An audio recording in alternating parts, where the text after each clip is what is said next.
बंद हो जा रहा है कर।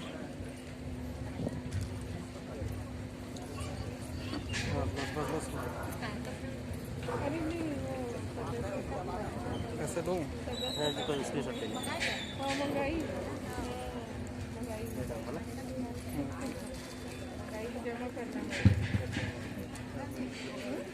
हाँ भर दिए हैं।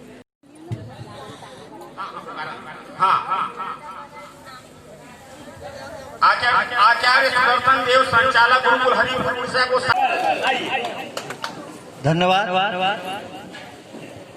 ओ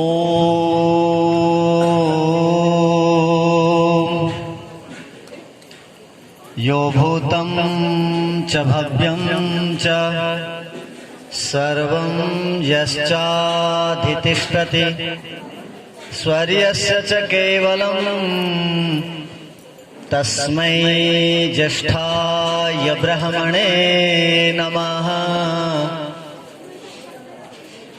तस्मै ज्येष्ठाय ब्रह्मणे नमः। तस्मै ज्येष्ठाय ब्रह्मणे नमः। ओम शांतिः शांतिः शांतिः।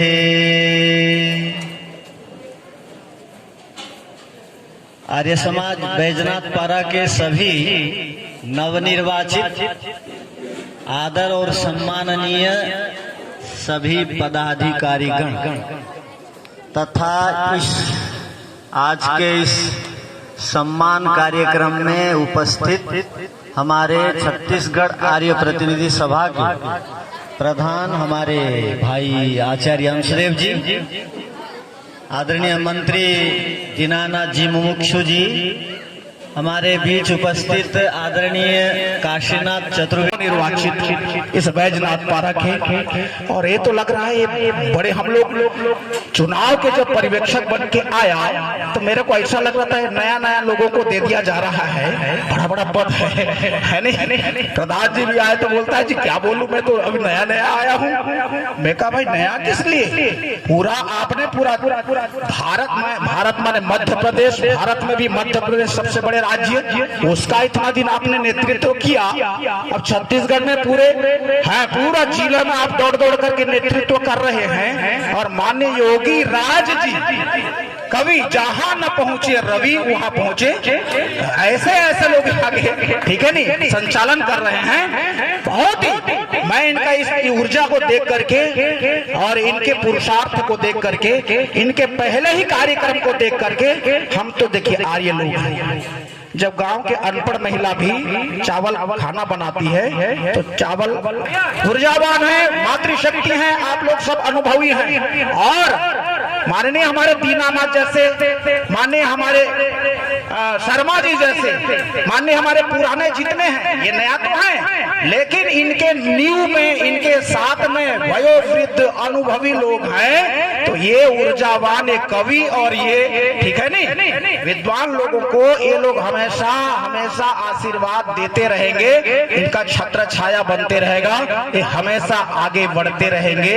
और पूरे छत्तीसगढ़ में देखो जिस आर्य समाज के नीचे हम लोग बैठ करके धर्म चर्चा कर रहे हैं, ये छत्तीसगढ़ ही नहीं, उड़ीसा ही नहीं। अब उड़ीसा से आए हैं तो प्रमाण देने के आचार्य जी से हम पूछ सकते हैं। छत्तीसगढ़, मध्य प्रदेश, उड़ीसा ठीक है नहीं, इसका नींव रखा गया था, वो आर्य समाज है। तो ये जब इतने प्रांतों में इतने बड़े आर्य समाज नहीं है, इतना पुराना आर्य समाज नहीं है, तो हम यहाँ के इस इनके काम से ऐसा खुशबू फैले कि 5 6 7 राज्य में इनका खुशबू पहुंच जाए, ऐसा हम लोग चाहते हैं। और समन्वय बना के मैं निवेदन करता हूँ, आचार्य जी ने एक शब्द कहा, बॉर्डर में जो बॉर्डर पार से आते हैं बहुत खतरनाक होते हैं, पुनः दोहराता हूं उनका शब्द समझना। उन्होंने क्या कहा था कि हम लोग धीरे धीरे धीरे विघटन को प्राप्त हो रहे हैं,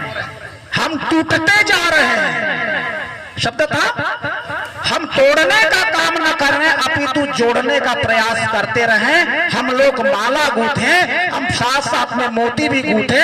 मोतियों के बीच में, माला के बीच में जब हम लोग नाना प्रकार के माणिक्य गूंथते हैं, उसके बीच बीच में कांच के भी, ठीक है नहीं, कांच के मोती को भी पिरो देते हैं।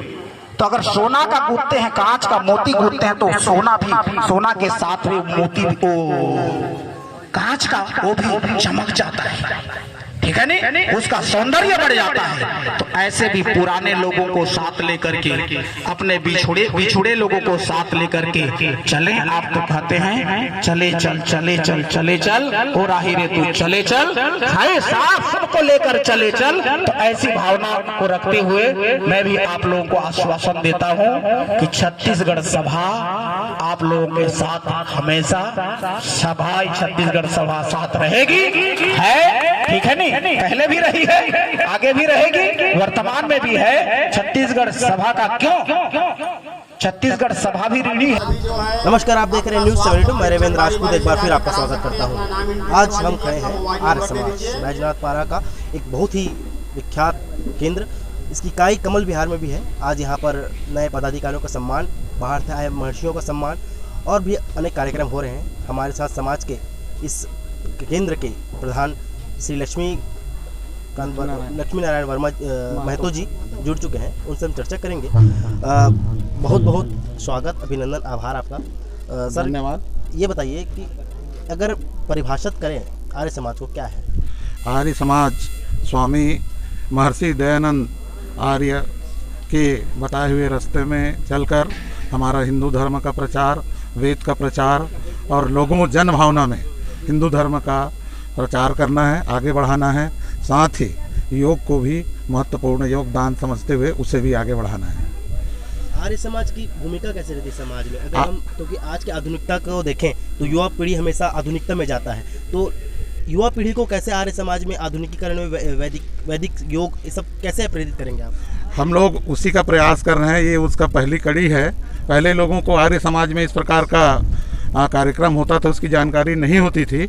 अब हम लोग इसीलिए प्रचार प्रसार ज़्यादा हो और आज के युवा वर्ग के लोग अपने आर्य समाज में जुड़कर धर्म की ओर अपना योगदान दे, धर्म के लिए, इसके लिए प्रयास करेंगे। महतो जी, अगर हम बात करें आर्य समाज की एक कार्यशाला, जैसे कि योग होता है, यज्ञ होते हैं, हवन होते हैं, तो इस चीज़ को अगर दैनिक जीवन में अगर लाएं तो उसमें क्या प्रभाव पड़ता है? लोगों की जो एक सोच रहती है वो कैसी रहती है? सबसे पहले तो यज्ञ करने से आदमी निरोग हो जाता है और दूसरी फायदा ये है, इसका दूसरी लाभ ये है कि आदमी के विचार, धर्म की ओर झुकाव होता है और अपना विचार भी बदल जाता है। आदमी किसी के प्रति दुर्भावना रखना नहीं सोच सकता, इसका फायदा ये है।